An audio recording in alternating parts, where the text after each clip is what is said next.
Hello, everyone. Welcome to our first Pink Talk.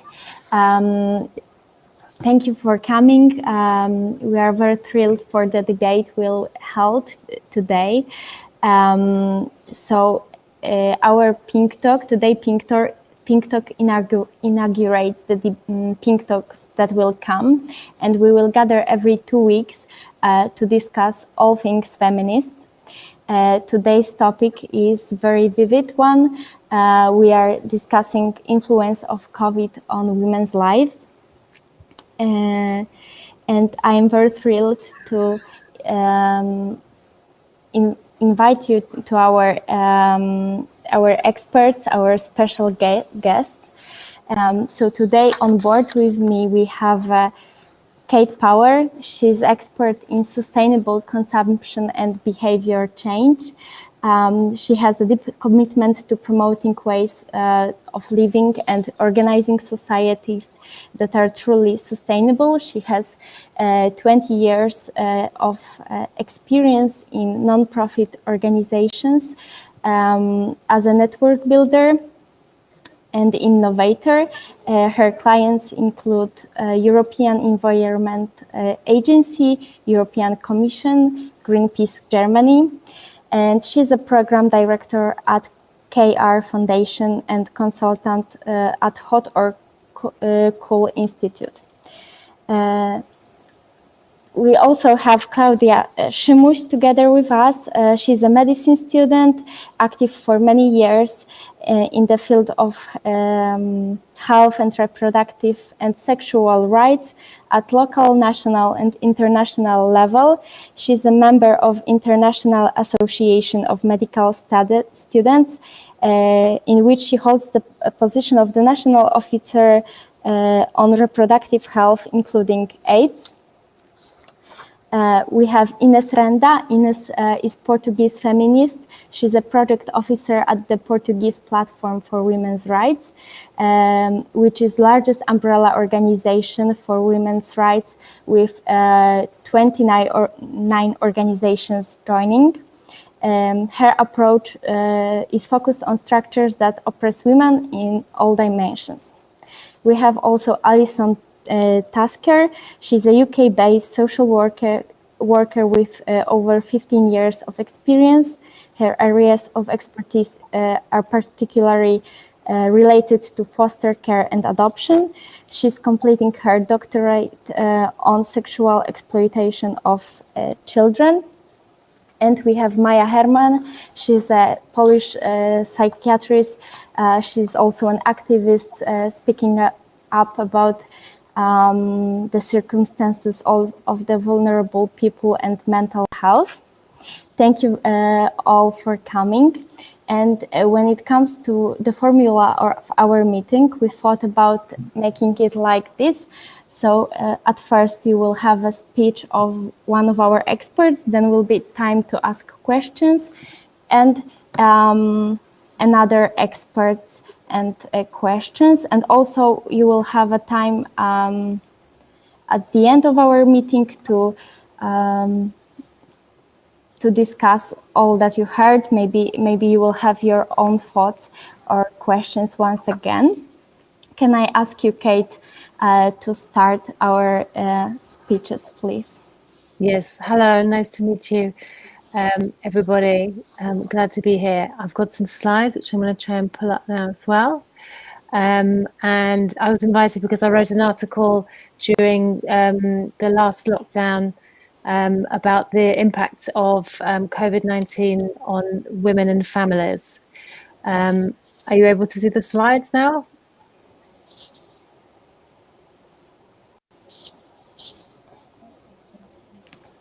I'm not.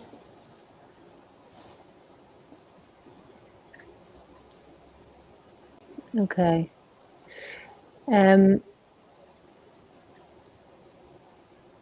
Just a second, let's try something else.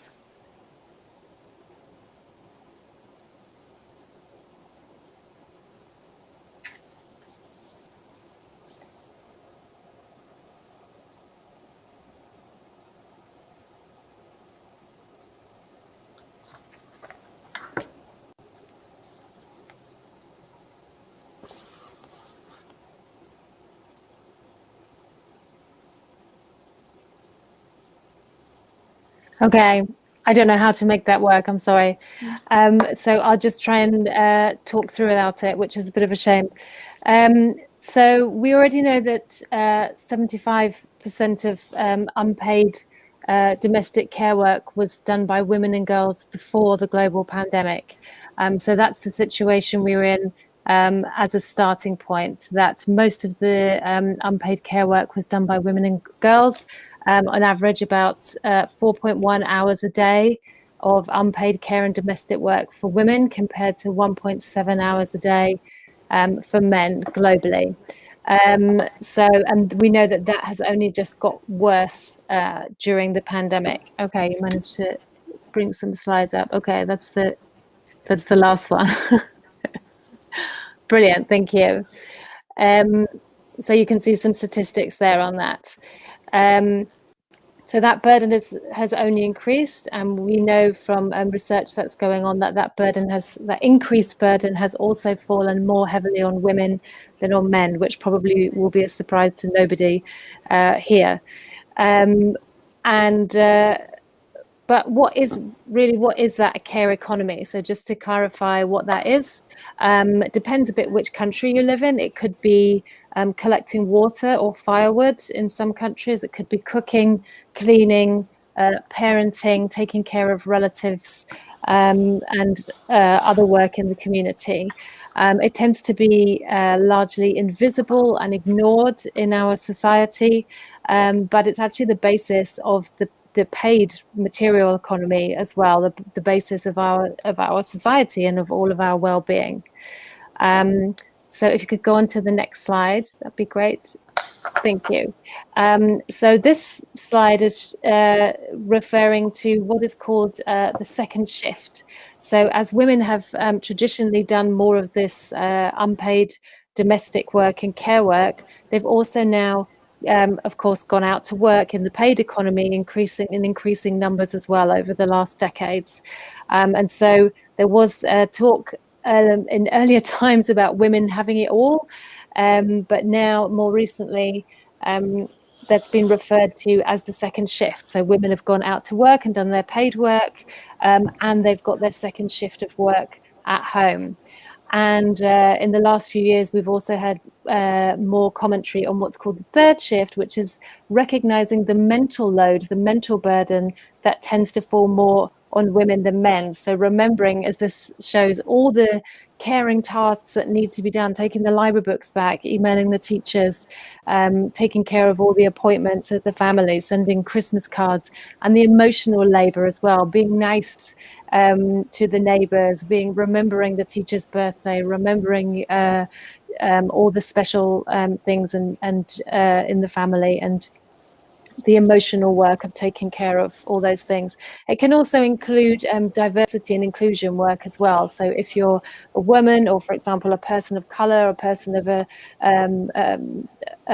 gay person, for example, then doing the emotional labor of fitting into a more traditional workplace or community that has, or having to tell people about institutional racism, for example. So those things are also counted in the third shift. So even the normal situation before the pandemic was quite overwhelming for a lot of women and parents and families. So what we called normal before was already quite a challenging situation for working parents, because of this false separation between the idea of work and the idea of home, which makes sense to employers. But if you're a working parent, you will be well aware that it's not so easy to separate all the different areas of your life out so neatly. So great, let's go on to the next slide. So we know that the pandemic has increased the unpaid care work by pushing a lot of the care work that was done by state institutions and private institutions, for example, educating your children, taking care of elderly relatives.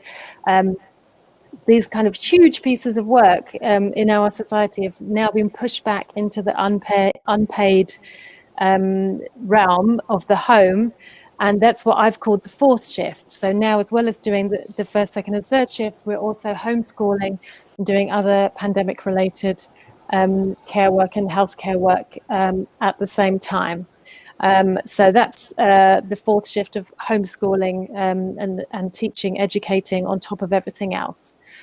So what are we going to do about all this? On the next slide, you can see that's it, great, that there is a sustainable development goal specifically on unpaid care work. Target 5 is all about gender equality, and 5.4 is specifically about valuing unpaid care and promoting shared domestic responsibilities.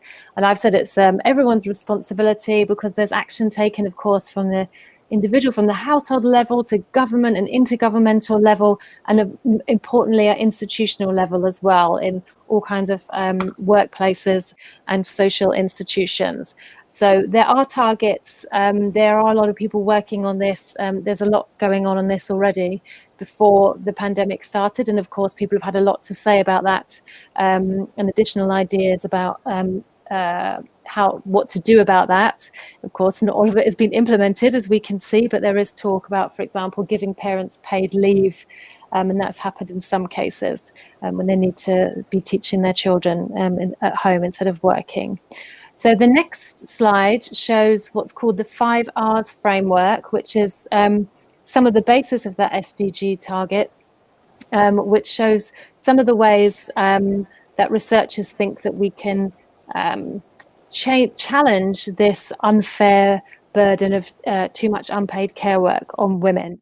So, and I just go through these really quickly. You can look them up yourself, of course.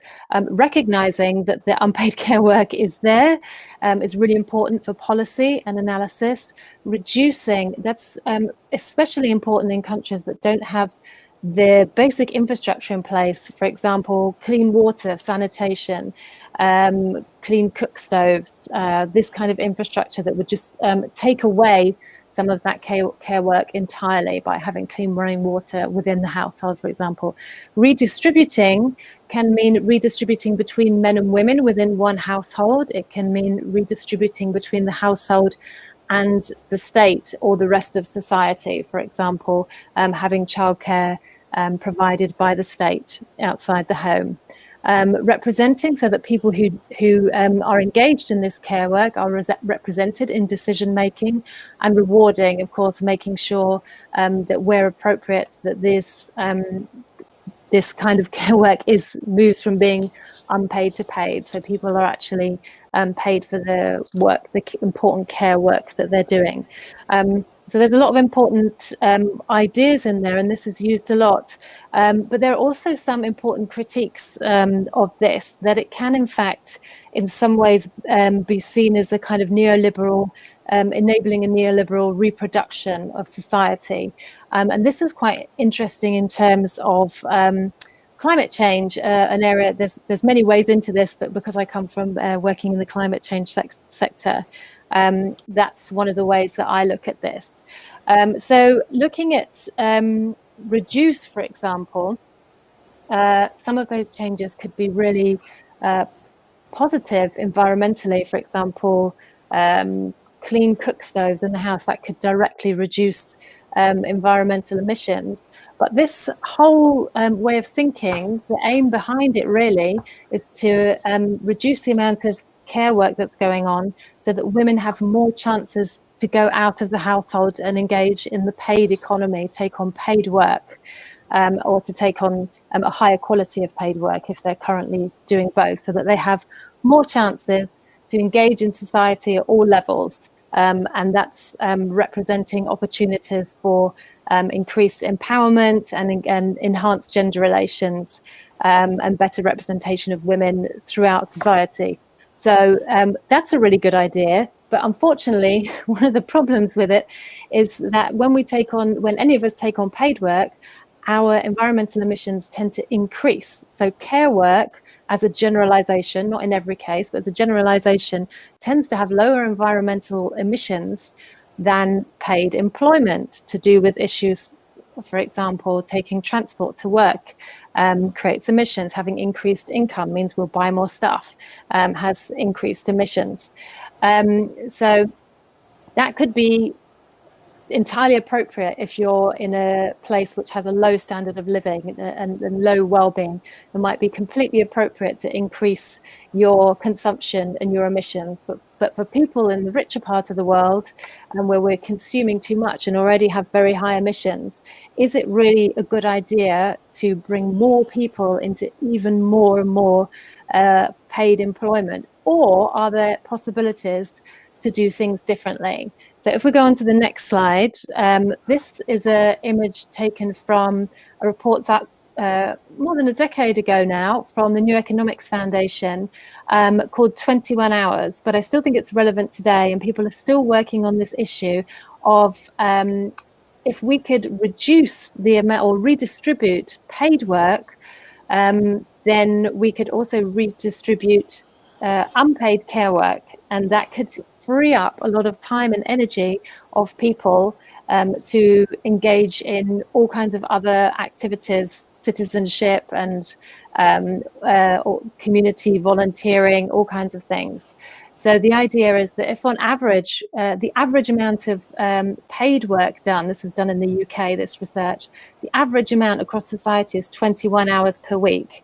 But obviously some people are working 0 and some people are working 60 or 80 hours a week. If we could redistribute that and we could redistribute care work, that would give us all kinds of possibilities for working on inequality and possibly also move the focus from consumption and towards well-being and equality, and help us to reduce our emissions at the same time.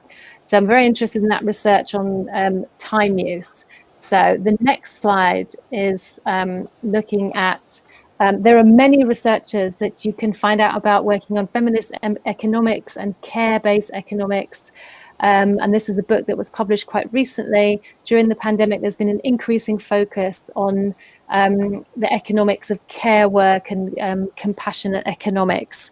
And this is just one very interesting example, which says dependence on care has been pathologized rather than recognized as part of our human condition. So care work is actually what supports and underpins all of the rest of society. It creates our well-being. It creates our high standard of living. So there are now some people who are saying, rather than always trying to reduce unpaid care work, perhaps as a society, we should increase the amount of care work we do, but just redistribute it better. So reduce our pay work, reduce our paid work, increase our unpaid care work, or maybe it's paid care work, and redistribute it, and have a society and an economy based on compassion and care, rather than on an economy based on material consumption, which is bad for all kinds of reasons, not least of those which is our climate emissions. So that's led me on to the next slide. Some research there which is suggesting that it's absolutely urgent to free up women's time, not only for paid work, but for leadership in all areas of our society. So just from my perspective, focusing on climate, there are researchers who suggested that compared with men, women are more concerned about climate change, perceive environmental risks as more threatening, express different concerns and potential solutions to problems, consider climate change impacts to be more severe, are more skeptical about the effectiveness of current climate change policies, especially technical solutions, are more willing to adopt a sustainable lifestyle, and are currently underrepresented in climate change policy making. And probably you can see a similar story over many different sectors. The absolute urgency of bringing women's perspectives into the centre of policy making throughout our society, and from my perspective on climate change. So the last slide is just highlighting the essay, the article that I published during the last lockdown, and that's me on LinkedIn. I know that was a bit fast, but if you want any of those references, then you're welcome to contact me there, and I will send you any of that research if you're interested. Thanks very much.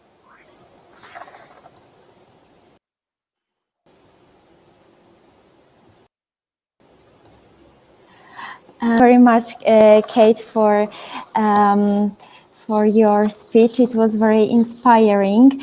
And maybe I'll ask you some questions to give our viewers time to type their questions if they have any, if that's okay with you. So to ask about your view as a researcher on countries among COVID-19 in COVID-19 crisis. Would you tell that there was any particular country that holds this crisis well when it comes to gender equality, that takes into consideration care work, for example? Yeah, unfortunately, I haven't followed the trajectory of this during time because I've been myself doing the fourth shift of homeschooling while trying to work at the same time.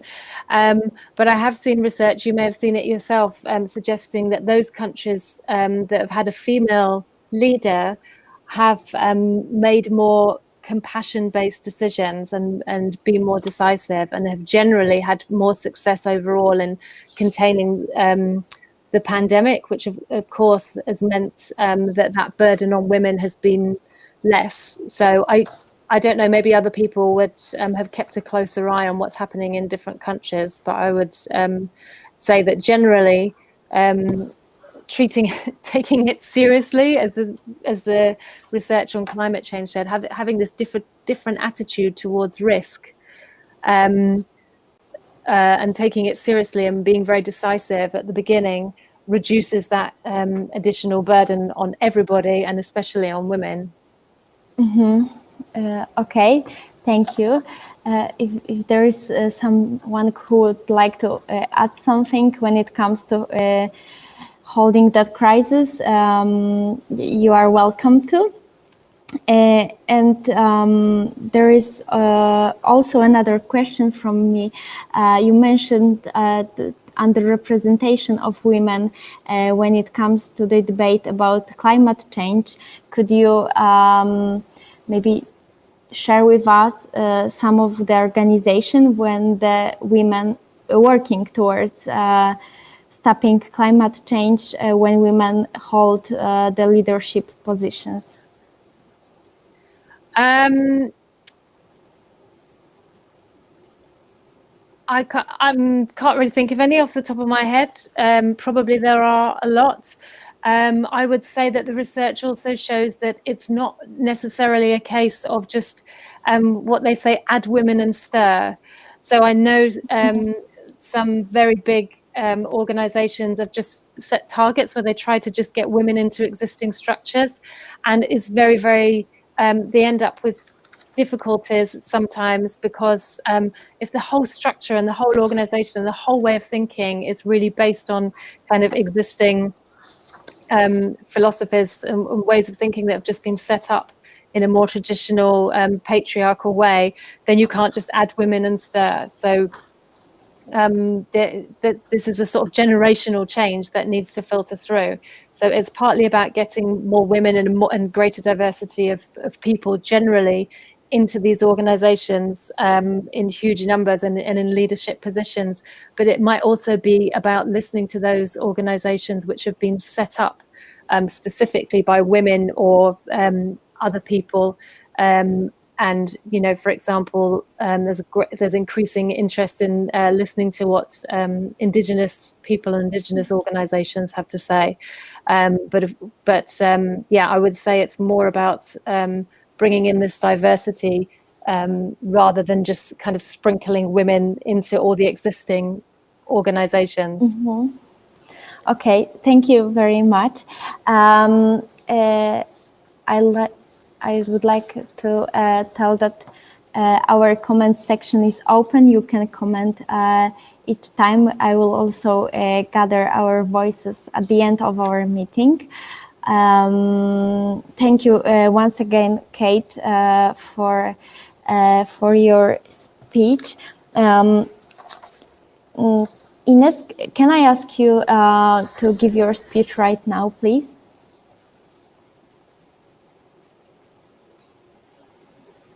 Sorry, my mic was muted. Can you listen to me? Yeah, we can hear you. Okay. So, just a second. I won't be making a PowerPoint presentation. I'll be speaking to you. I'd like to thank you first and foremost, to thank Young Educators for inviting me and organizing this talk. I am here in representation of the Portuguese Platform for Women's Rights, which, as you said, is the biggest umbrella organization of women's rights NGOs in Portugal. And currently we have 29 member organizations, and we are also the national coordination of the European Women's Lobby in our country. So in my intervention, I will focus on how COVID-19 has aggravated and exposed the pervasive inequalities that affect women and girls in all dimensions of their lives and in every society. So it is now clear for us and for all of us here that these issues can no longer be ignored and that we must put them at the center of our recovery plans and future society models. So the COVID-19 pandemic is a public health crisis that has led to a severe social and economic crisis in every country of the world, and particularly in Europe, it was no different. As had previously happened with the last 10 consecutive years of austerity measures, this pandemic has disproportionately affected and continues to affect women and girls. And there are several reasons behind this, and Kate already mentioned the labor market, or as you'd like to call it. So first, inequality in the labor market. So in speaking about the gender pay gap and inequality in the labor market, people usually only refer to equal pay for equal work, when in fact the problem goes much deeper and has a systemic nature. So in spite of being inscribed in international conventions and also the EU treaties, equal pay for work of equal value is still far from reality. The average gender pay gap is 23% at a global scale. It is 14.1% in Europe, and it has only changed minimally over the last decade, according to the European Commission. So, gender stereotypes and a constant overlook of how inequality between women and men is at the root of our economic systems have fed the situation that we have today. And it is in hindering us from solving this problem. Sexual segregation in the labor market, which in Portugal, for instance, this has been growing in the past years. It means that women are still overrepresented in fields that are undervalued and underpaid. These are sectors such as care, including hospitals, nurseries, personal assistants, as well as retail, supermarkets, food distribution, services, cleaning, hospitality, and education. All of these have a majority of women employees. This pandemic has shown us how this work is absolutely crucial to the proper functioning of societies, as Kate mentioned. Women have been the main protagonists in our fight against COVID-19. Without them and their jobs, we wouldn't be able to make it. However, we are still short of recognizing this. These sectors have structurally low pay and low social protection jobs, entailing high levels of part-time work and poor working conditions. So, due to their precarious and client-facing nature, women are losing their jobs at a faster rate than men. In Portugal, they were 57% of those without a job in August 2020, and between March and April in my country, 90% of lost jobs were women's jobs. Because women are protecting and helping others, we have to have in mind that 78% of health workers are women. They are also more infected by COVID-19 than men. Inequality in the labor market is closely connected to inequality in the family and at home. They go hand in hand everywhere. Women are asked to perform their duties, oftentimes working extra and deregulated hours, and at the same time, they are burdened by family and home workload. Because of traditional gender roles, which are now being reinforced with the pandemic, women are the main carers of children, but also older people and other dependents. With school and nurseries closed and poor teleworking legislation and scrutiny, women's mental health, leisure time, and professional lives and prospects took the toll. This situation translates into more inequality in the future to come, as women are trapped in a cycle where the labor market punishes them for being overloaded or poorly paid, and as well as unpaid work. So in Portugal, when schools were closed, that is middle March to June, due to women's lower incomes and likely also to gender stereotypes, many families decided that women should stay home. So one of the parents had to stay home, it would be women. Women were 81% of the beneficiaries from an exceptional family support measure to workers. They are also 53% of the beneficiaries of the extraordinary support measure in view of reduced economic activity, and more than half of the ones who asked for an extension of the income support allowance. They are indeed at greater risk of poverty. Reconciliation between work, family, and private lives is becoming impossible, and the superwomen myth, as well as our allegedly caring and motherly natures, are constantly used against us. Particular groups of women have also been significantly targeted by the crisis and the lack of gender perspective in the plans designed to solve it. Women in poverty and women with low digital access and literacy were and are still being further excluded. Asylum seekers, migrant women, and women in prostitution are also at greater social and economic risk and are being subject to more violence than before. And this is, I lost it here. Okay. This is another great concern for women's organization, that is violence against women and girls. And the pandemic and the subsequent measures to tackle it, including confinement and lockdowns, have exacerbated women's vulnerabilities and exposure to male violence. Because women are stuck at home with abusive partners, faced with reduced chances to safely seek help. At the same time, frontline services are not fully fledged working and are underfunded. Reports from multiple countries prove how violence against women and girls has risen. In France, the Ministry of Interior indicated an increase of reports between 32% and 36% in the Paris region. And in Portugal, 70% of pre-existing intimate violence cases have been aggravated during the pandemic. Support lines for victims of intimate violence are now receiving 5 times more calls than before. In Portugal, the National Domestic Violence Support Line registered an increase of 180% of incoming calls during lockdown.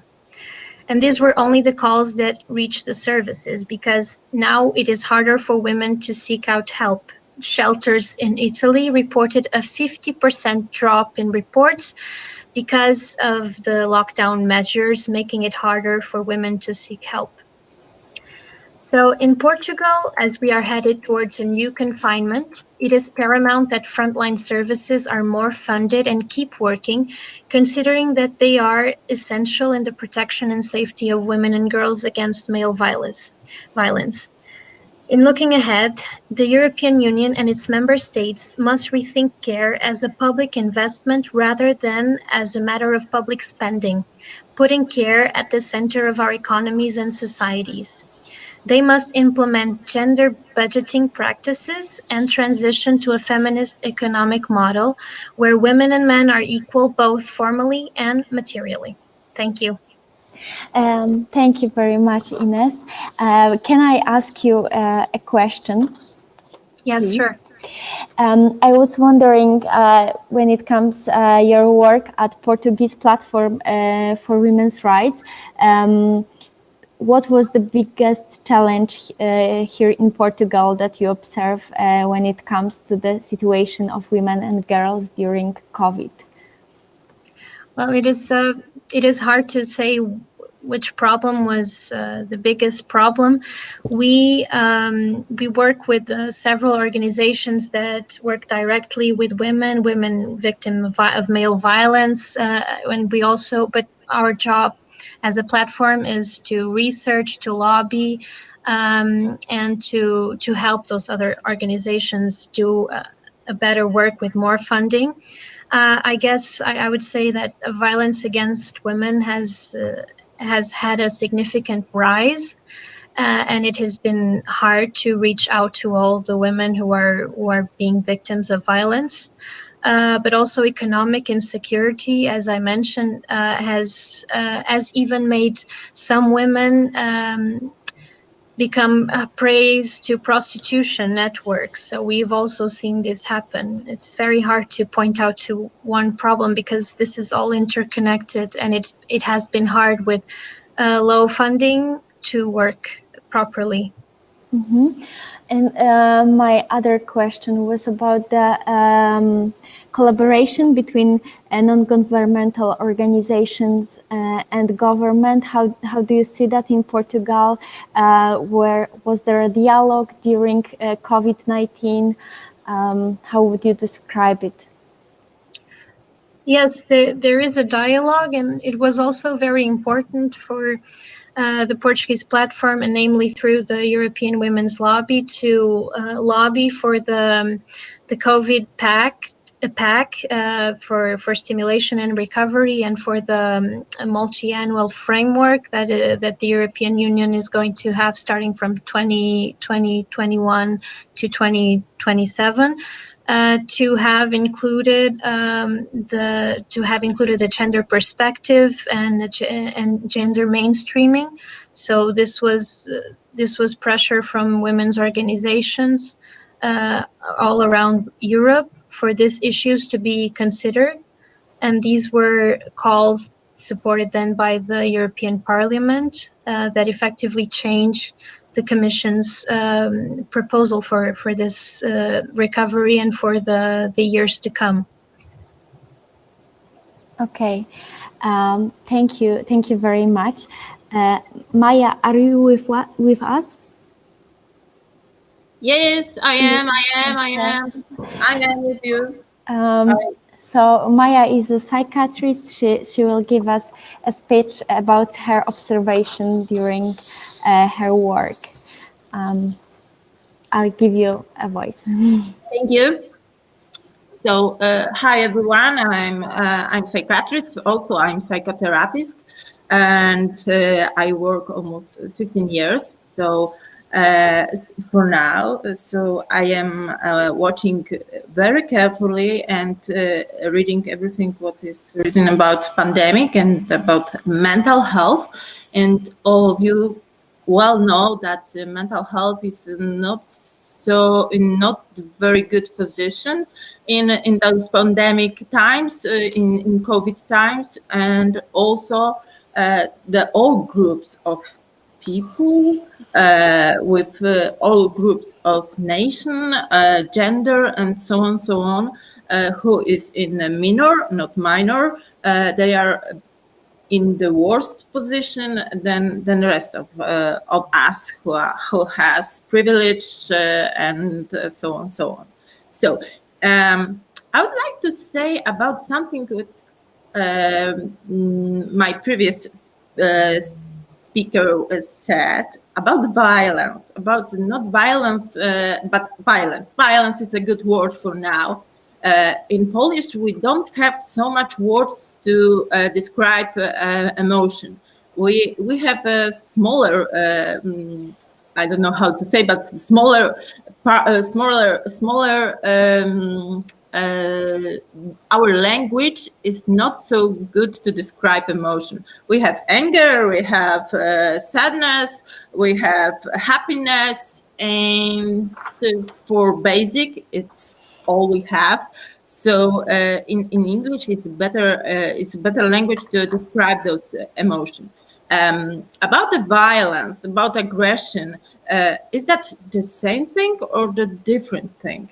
This is the question I would like to ask you to think about that. This is the first question, because I will ask you a lot of questions today, not speak to you, but ask you a question and provoke you to think with maybe more far away observation and a more far away thinking about women and about girls and about what we are doing now and how we are feeling. Because in those stereotypes that we are saying that men are aggressive and women are not aggressive but emotional. This is just the stereotype. The difference is how to manage the aggression, how to manage with those kind of feelings that makes us angry. During the pandemic and during the COVID times, we're supposed to stay at homes with our relatives, with our friends, with our people that we are living with them, yes, with our children. I don't know how old are you and how old are you, but remember about children and about how is with that and how is feeling with staying with your children 24 hours a day, 7 days a week, so on, so on. So those makes us not so in not so good position, first of all. Then this is the wholly true that all two women just say about that women are in economics we are in a worse position more. In every country is the same thing that we are. So in economics, but in the mental health, in aggression, I don't agree with everything what my further speaker said, because what we are observing that women and what we know about women, they are staying calm, more of them, because not because, but the part of women that are feminist activists are saying strongly, are saying bravely what they are thinking about the world. Yes, I am also that woman. Yeah, I also that woman that is saying what is something wrong. I said that is something wrong. I am saying that is something wrong with the world. Yes, but where is the border? You know, between fighting about rights and the border about being just angry about everything and everyone. We are everyone, just men. The most of the time, men are saying that women are feminist, are bad women, are angry women, are women who is not so good to live with, not so good looking, of course, because feminists should be like, I don't know, 2 meters high, for example, and looks like a man. So what if that happens? It's nothing. It just is. But this is something they argue with activists, with feminism. And my question is that we are loud and proud about to be a woman. Is that good or bad thing? Because in pandemic shows us more loudly. I think we are what we are seeing in Poland a few months ago. What we was part of that. What was happened? I don't know even how to call that, because that was so pathetic that I cannot find. But pathetic is a good word for me. I cannot find the word. Because all the women, men, children, dogs, even babies, cats are together on the streets and say no for for what's happening about reproductive rights. Yes. So my question is, if we were not in pandemic time, can we do this? Can women make those things that happened a few months ago in Poland? Because in our observation, I've been talking about psychiatrists, I'm talking about psychotherapists. In our observation, we see that women are start saying that they are angry. They are starting to say that, and they are starting to do what men do, just all the time. That they are shutting the doors, saying loudly, saying vulgarism. I don't know, more and more. Yes. So if not pandemic, if not COVID-19, do we have so much brave to pronounce our thinking, our thoughts in our observation, in our thinking? Again, I'm talking about psychiatrists, psychotherapists. We are thinking that this will not happen if not pandemic. If you are thinking now, why she's saying that way? Why she's saying that such things? Why she's saying this and she doesn't have any proper research? Because what is wrong with the recent research in pandemic in mental health sector, that we don't know that it's something wrong with mental health because of pandemic or because of COVID. We don't know that, because the two things are together, and most of the ways that two things is because of the two things, it's happened something with mental health. It will be shown, I think, in few years. So I think, and we are thinking, and I have a group on Facebook, it's called Psychiatrists to Psychiatrists. And this is my group from a few years ago. It has 600 only psychiatrists, no one else, only medicine doctors. Yes, so this is only groups for them, or for students that I know from my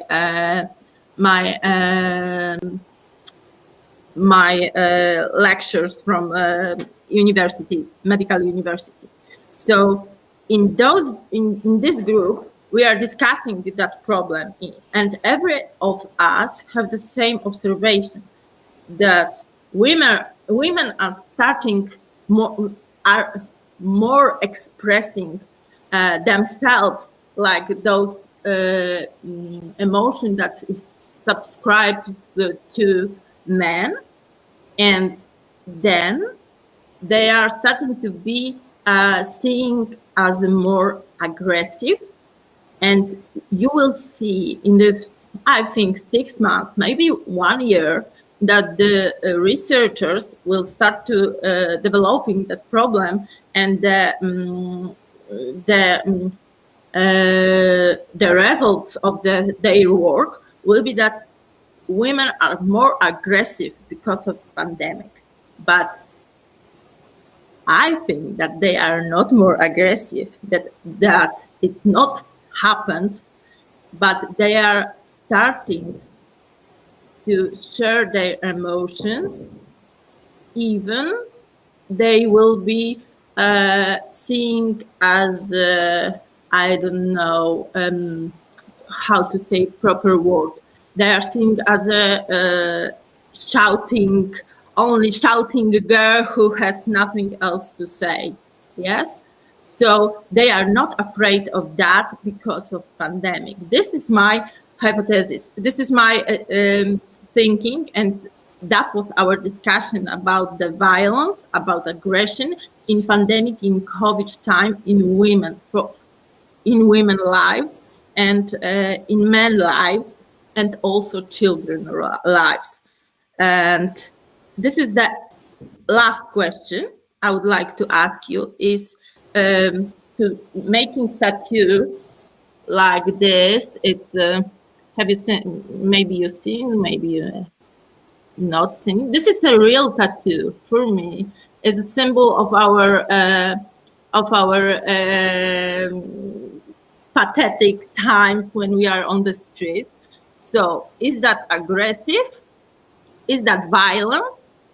Is that too much, or is that right to say our words to the world that we are together and we are fighting for girls and women rights? This is my last question, and the last sentence I would like to I would like you to stay with. Sorry. Is my favorite sentence. It's the sentence of Antoine de Riviali.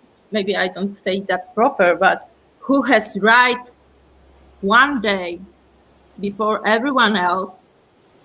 He is seen like an idiot for a whole one day. Yes.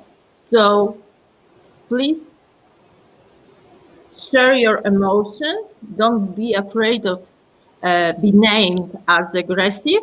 Don't be afraid that someone will say to you that what you are doing is a violence against me, because men will start to say to you that, and that will start to happen. So this is for me, for now, for today, for you. Thank you very much. Thank you, Maya, for your thought-provoking speech. Can I ask you, during the pandemics, did the problems that women come to you change? What changed? Sorry, I didn't hear you. What the problems that women come to you with? The women to me, is that change? No, it's not changing. No, it's not changing, because I am living in a big city in Poland, in the capital of the Poland, in Warsaw. So in Warsaw, the women before pandemic will start to come to me with alcohol abuse and depression and anxiety and disorders. So it's still happening, the same thing. Anxiety, alcohol abuse, and depression is those three things. Yes, but what's changing is changing how they talk about themselves. They are not talking about themselves as victims, but they are talking about themselves as equal to men. Because what was I am afraid of, and I was, and I am still afraid of, that women start to make close circle. So they think they should stay at home because this is their role. So they are staying at home. They are losing their jobs. So they are have to stay at home. Yes. So this change, because this is thinking about ourselves as a victims. We should stop thinking about ourselves as a victims and start thinking about ourselves as maybe even winners. Yes, in the future, but winners. Mm-hmm. Okay, and what would you say to women during pandemics? How can they take care of their mental health? When should they go see a professional psychiatrist or a psychologist? Or psychotherapist? Mm-hmm. Or psychotherapist? Could you give them any advices how to take care of their mental health right now? The first thing is when you think about yourselves, about your mental health, about you, that is something wrong with you, don't afraid to go to the psychiatrist and or psychologist or psychotherapist. Yes, just go there. This is the first thing. The second thing is you are not a victim. You are a winner. You should do what you are thinking you want to do, and you are thinking it's best for you.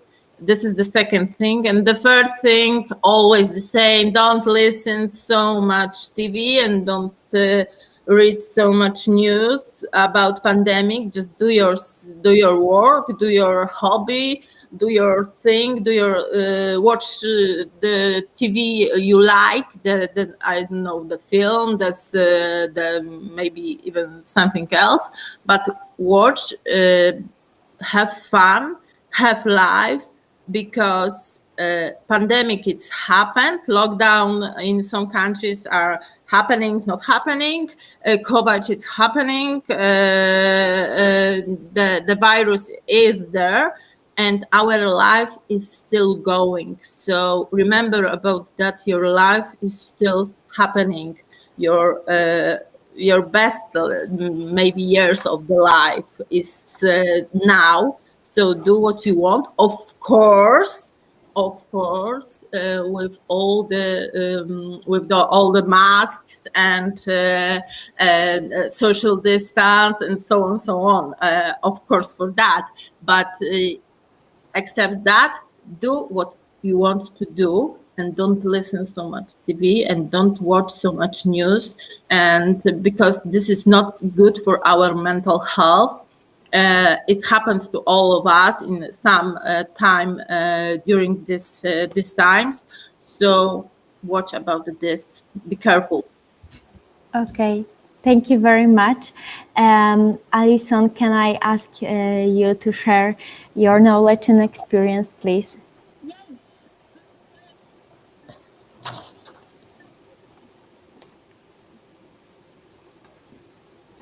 Excuse me, Alison, we can't hear you. Is that any better? That's better. Is it better now?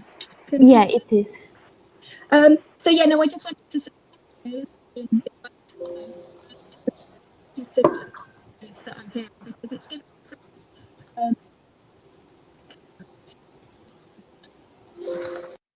that's really, really helpful. I think I just wanted to touch on the last point, being angry. I think everybody's angry, and I'm going to talk quite a lot from a UK perspective, so apologies if it feels quite UK focused. But I think even before we came into this pandemic, I think it was highlighted with even the voting on Brexit and moving away from Europe, and it's seen in parallels in the US that we're quite an angry country at the moment. I think that on top of COVID has made people that, I don't know whether it makes them more angry or maybe more able to articulate that anger. I don't know. So it's just an observation from just my own practice and things. I am a social worker. I predominantly work in fostering, like I mentioned, and worked with children and families. But what I can see from some of the other talks that have gone on is that women are very heavily overrepresented in some of the workforce that I work in. So that's social work. A lot of social workers are women. A lot of nurses are women. A lot of primary school teachers are women. At the moment, the UK is in our third lockdown, and we don't look like that's going to change much before March. And I think people, coupled with being angry, are tired.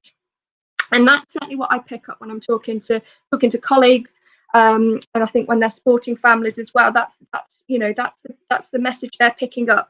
I think when we started in March, I think there was a certain sense of camaraderie coming together. We saw it in the UK, people putting rainbows on the windows, supporting the NHS, going out and clapping. The weather was nice. It was all a bit jolly, and I think generally the feeling within social workers is that we'll get our way through this. We'll support foster carers, we'll support families as best we can.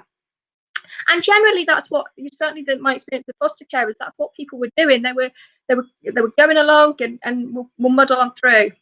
We had a bit of a reprieve in the summer, but people are, I think it sort of echoes the first two talkers around this sort of second shift, third shift, even fourth shift of people who work in these areas who already maybe then got their children at home, and then working in an area that has a huge emotional burden on you in terms of the work that you see, the people that you see.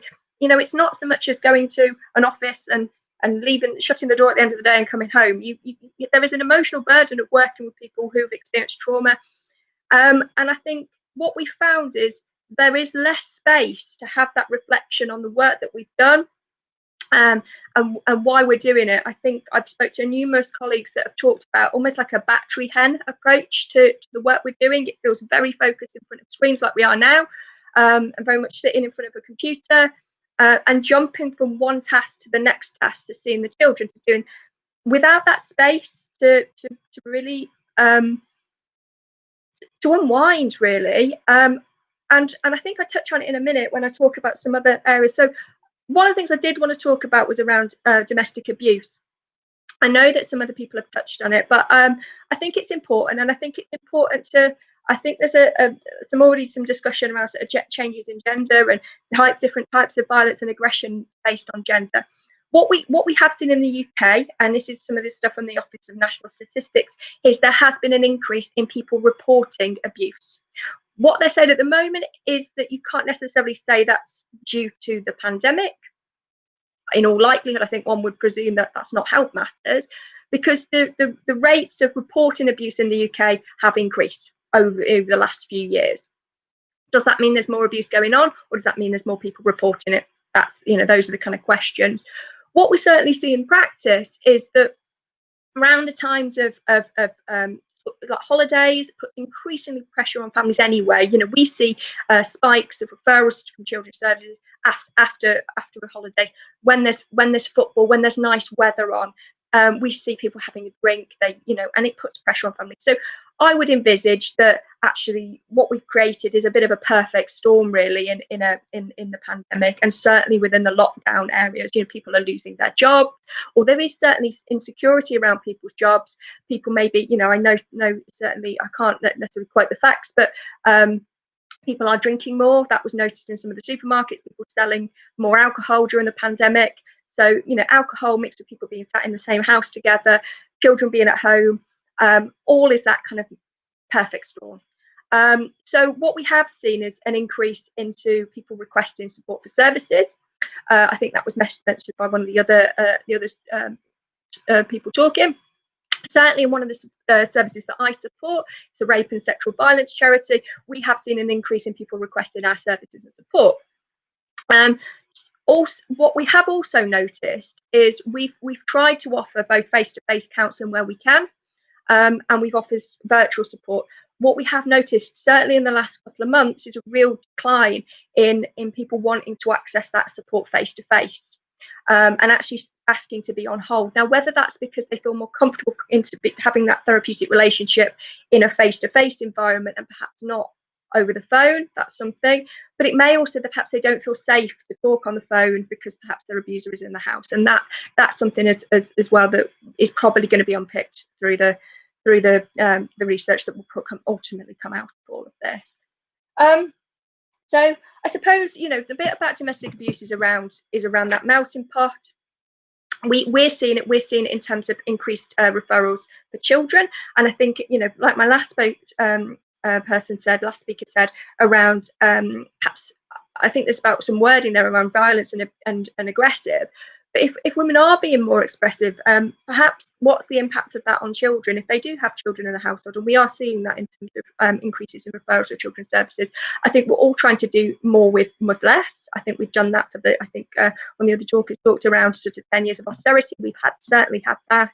And I think we're really seeing those kind of the gaps in services that were there maybe 10 years ago that simply aren't there now. And I think they are being picked up to a certain extent by the community, or just being left, and that really worries me. And I think that kind of echoes some of the sort of earlier points around where does this stuff go? Who's doing this care and support? And it falls, I would say, probably typically to women to pick that up. So there is that, I think, about domestic abuse. What I do want to sort of touch on is again a bit around childcare. Again, from my area of work, very female dominated. We are still working. I've got colleagues that are teaching. They are in schools at the moment, but they also have children. They're still having to do those, say, this second shift, third shift, fourth shift, and it feels like there doesn't seem to be very much sort of the light at the end of the tunnel. Certainly in a UK perspective, it does feel very bleak at the moment, and it's trying to keep people motivated through that. So I still really feel like we're still in the middle of this. So again, there's some statistics again from the UK around the Office of National Statistics that are definitely saying that women have carried more of the childcare duties, particularly for younger children. So where children need to be fed and breast and bathed and things like that, it's still very much a female-dominated task on top of work, looking after homes. And I'm not saying that's that men don't do that, but that does seem to be where the stats are there. And as I say, what worries me is a lot of the work that's needed through COVID are in very female-dominated jobs. We've my previous speakers were talking about that around the people working in social work like myself, teaching, education, nurse. We've still got nurseries open at the moment. Our schools are meant to be shut, but people are still in. They're supporting key workers and vulnerable children. So people are still working, although they've still got all their responsibilities of themselves. Now, one thing I did want to touch on, which hasn't been talked about really, and I want to touch on this because it's quite personal to me, was around fertility, pregnancy and birth. Now, I'm not a medical professional by any stretch of the imagination. I am a social worker. I'm interested in children and families. What I will highlight, and I don't know for the rest of Europe, but certainly from the UK, it really felt like services for women's fertility, health, gynecological came to an absolute grinding halt in March. IVF services were suspended for about 6 weeks by the UK regulator. And certainly on kind of forums that I've been in, I've got an interest around this area. People were quite panicked around this. Just my own experience, I actually unfortunately miscarried twice, both in 2 lockdowns. And what I can say is was incredibly isolating experience. Both times couldn't have anybody, family support, even at the hospital. And it really worries me that people are having very traumatic experiences in relative isolation. And we've still got a very confusing position around some of this. There's even with the vaccine at the moment, which we're talking about, it's the light at the end of the tunnel, perhaps to kind of see our way out of this. The messaging around pregnancy and people trying for children is very much, one week it is don't take the vaccine at all, and at the second point is, well, no, actually we don't know enough about this, so we would advise you to not take it. But then actually going, actually on the balance, it's better to take the vaccine than to catch COVID. So the messaging still, certainly from a UK perspective, it feels very confusing.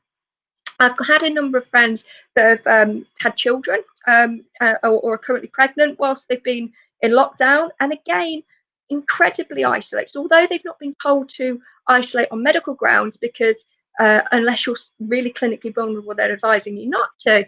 People are feeling very anxious. And you've got people who are doing almost entire pregnancies without normal support systems. And like I say, I miscarried without being able to see family, to all the normal things as part of a grief process, a process of loss. They're not there. We're in our 3rd lockdown now, and we are apparently allowed to have some support on the basis of mental health. But how you interpret that is very much left down to the individual. And it worries me where people have experienced this, some very difficult periods, and have effectively been left. I also worry about people that have had, and I've got interested around this because of my sort of social work and child background, is where parents have given birth in very, very much isolation, and those children have not necessarily been seen by family, seen by friends, and those children are going to be very isolated to begin with. And I think all those points that you would expect to be able to meet a mom, perhaps a new mom who's perhaps quite anxious about having a new baby themselves, all those sort of normal places that you expect to pick up on difficulties, there's the potential they're being missed. And I just feel it's an incredibly overlooked area. I've not heard a huge amount of it talked about, sort of certainly in the UK, around guidance around how do we get that balance of protecting vulnerable people, of course, from the impact of COVID and getting COVID, but also this balance of other vulnerabilities that we deal with day to day in sort of children's social work, around children that grow up in safe families with parents that are able to meet those needs. And so much of this is now just happening behind closed doors, and that worries me. And I'm not sure where the answers are coming. It's, as I say, it feels still like we're very much in it. Now, whether there's other work going on outside in the kind of research and sort of policy, but certainly from my experience of work is we're getting policy through one day and we're expected to implement it the next day, and a week later the policy changes because the government position has changed and we're having to implement it. And it's exhausting, and certainly I for one will talk as a practitioner is tired, and a lot of colleagues are tired, but I don't feel anywhere near as tired, I don't think, as perhaps my colleagues in health who are on the sort of precipice at the moment of some of the kind of worst numbers in terms of hospital admissions and things I think we've seen in the entire pandemic. So I don't want to be doom and gloom, I really don't, and I would like to have finished this on a real positive, like the previous talk speaker did. I think there is hope, and I'm really reassured from this call today around some of the ideas that are going around outside and the discussions that are going outside whilst people are still in it. But I think we're all in this together. I think people's experience of this is very different, and I don't think we have to. And I think we have to not forget that. I've been very fortunate. Although it's been hard working and I've had a job. I've had a roof over my head. I'm surprised how some people have still managed to kind of get through this, and that humbles me. But yeah, I think that's me really. Other people touched on a lot of my other points, so I don't want to kind of labour them too much really. So yeah. Thank you, Alison, for sharing your experience and knowledge. When I was thinking about my question to you, I came up with one really. We met at the Facebook group for social workers, and I was wondering whether these kind of Facebook groups, like, did you have any kind of support, you as a social worker working with people going through trauma? And I was wondering if there is any kind of support or supervision from other social workers, or whether you have it offline perhaps, or at your workplace. That's just my wondering. I think what I've seen, I've engaged with Facebook groups and things, but I've certainly I'm back on Twitter, is I think there is more appetite to engage like we are now, because people want that human connection. In the title with social, we want to be out there talking to people and supporting people, but also we get a lot out of our kind of professional discussions.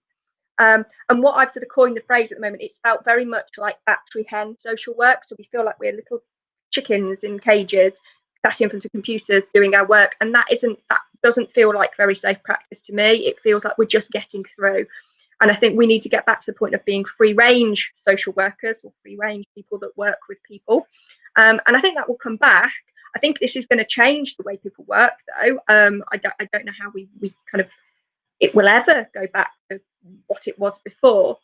So I suppose to answer your point there, I think there is a space. I'm actually going to be doing some teaching work at university over the next kind of few months, and we've got students that are training and they are going out to practice, and I'm very keen to make sure we've got those virtual spaces, because what I'm very aware of is people don't have those spaces between the tasks to reflect.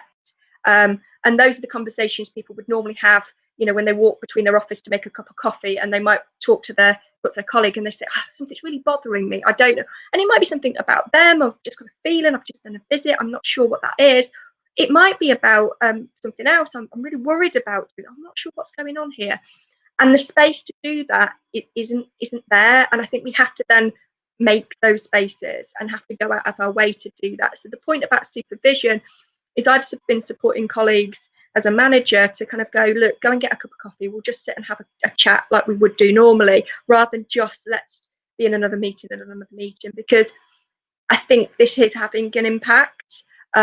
You know, I've encouraged colleagues when the weather's been okay to just have a walk, just go and take away from the screen, go and walk outside, just 20 minutes, just have a walk. We don't think about work, just have a walk, just grab a drink, something like that. So, and I think those are things we can all take into our kind of our own lives. Of just saying we can't do it all. Let's just be. If I can just keep a few things going, we're spinning plates. We can just keep those 2 spinning. Fine. You know, let's not aim for 20 plates spinning, because we just, you know, people will burn out in a personal way and in a professional way as well. So I think we have to be kind to in the same way as we want to be kind to other people, be kind to ourselves.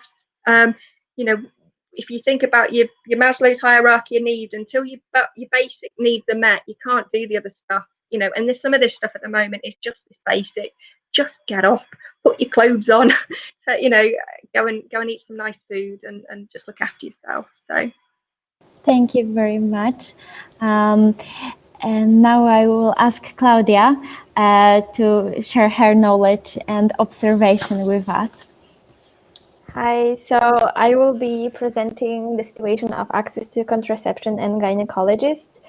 So while the first one is widely easy to find, the other one is a bit problematic. A few months back, I was writing a policy document on menstrual management, and I wanted to tackle the growing issue of inaccessibility of gynecologists.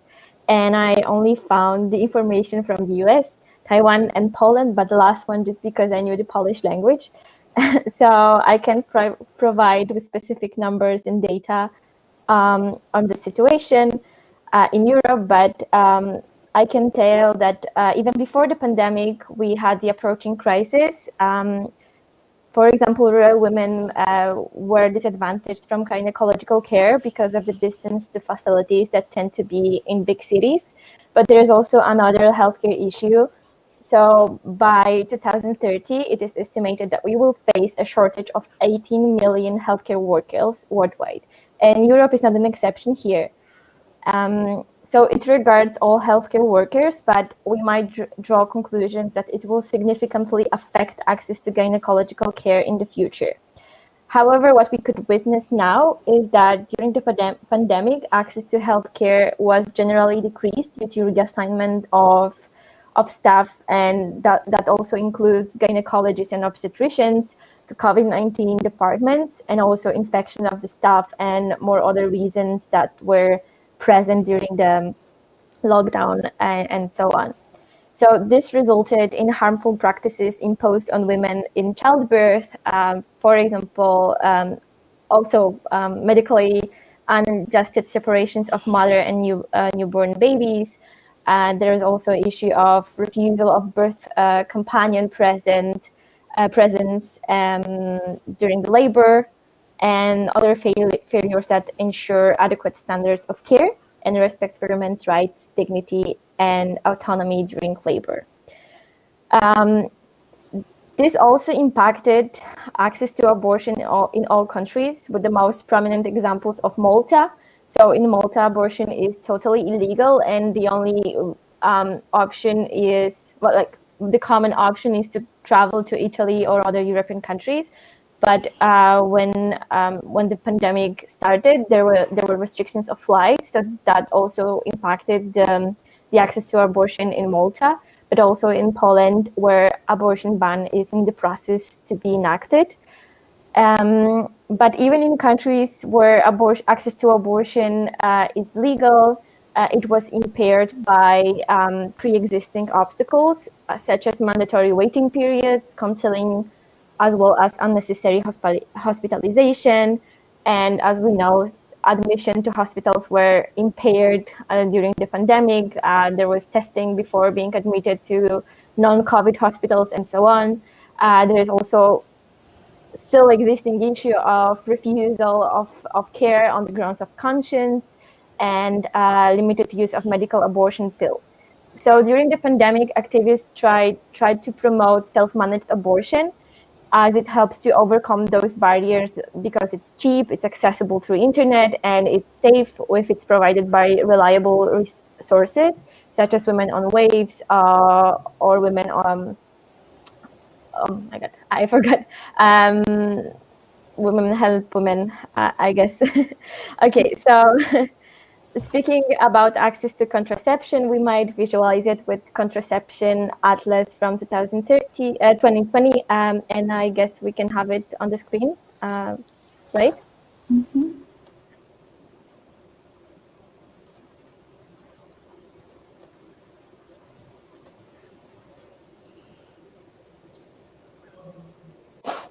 Okay, thank you.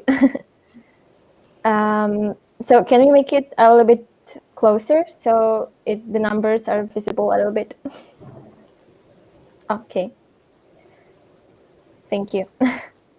So global statistics confirm that access to contraception is growing annually. And before this talk, I actually want to confirm like the numbers from previous contraception atlases, and they were indeed growing. With small exceptions, well, with my own country in 2017 when emergency pill was banned, and it decreases the access by more than 10%, but overall it was increasing in the whole world and in Europe. But we can also say that the pandemic slowed down the progress.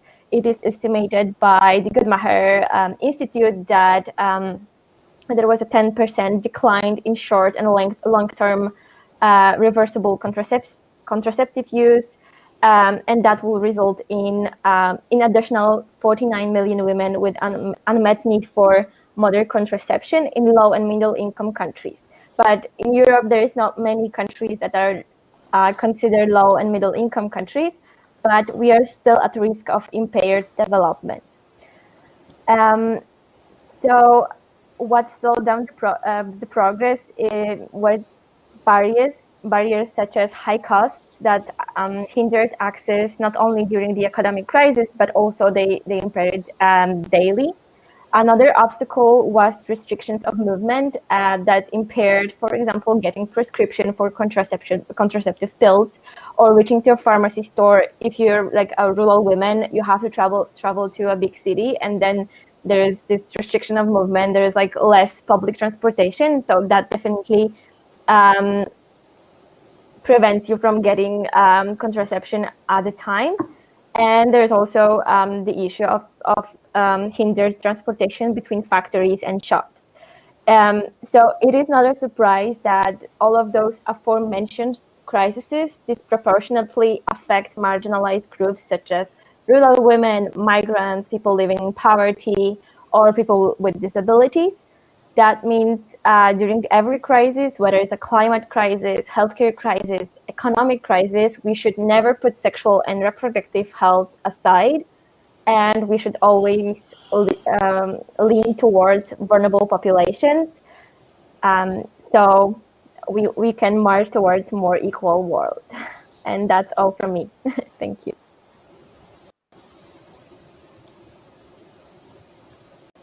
Thank you, Claudia, very much for sharing your knowledge with us.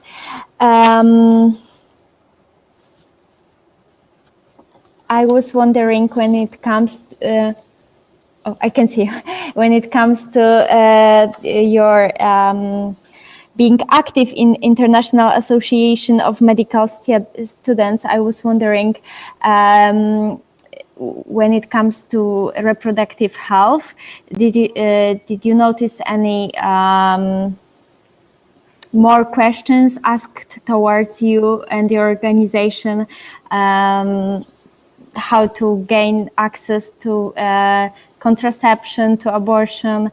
Has COVID changed anything in the in your work as an officer on reproductive health, including AIDS? Thank you for your question. So actually, I'm in the office for 1 month, but speaking from my experience since the protest, also in Poland, I think it's increasing. Many countries ask me to introduce the issue of abortion, access to abortion in Europe. So yeah, I was willing to deliver that. So speaking of my national organization, I think we are just getting more brave to speak about those issues, because sometimes we were afraid that speaking about abortion might bring some consequences at the university. But we were doing a lot of online campaigns that introduced the topic, and it's going good so far. So I guess it will go further. And also coming back to the local level, when I was organizing many issues on reproductive health, abortion one had the highest number of attendance. So I think this is just proving that we are just awakening as a society. And yeah, speaking of contraception, we are still working on it to be more present in the advocacy. But I think we are taking over more fields of sexual and reproductive health and rights in general. Okay, thank you very much. So I would like to thank all of you, our experts, our viewers, for joining our debate. I'm sure we could talk for many hours, but from now on, let's just finish and relax a bit. It was intense and very thought-provoking, at least for me. So in 2 weeks, we will have a pink talk about menstrual stigma and poverty. So I'd like to invite you all to come to like our fan page, and we will keep you updated. And also I will prepare a post after our debate when you can find information about gathered about our guests, the ways to contact them, the organizations they work in. And yes, thank you very much once again for coming. Thank you for organising. Thank you. Thank you. Thank you.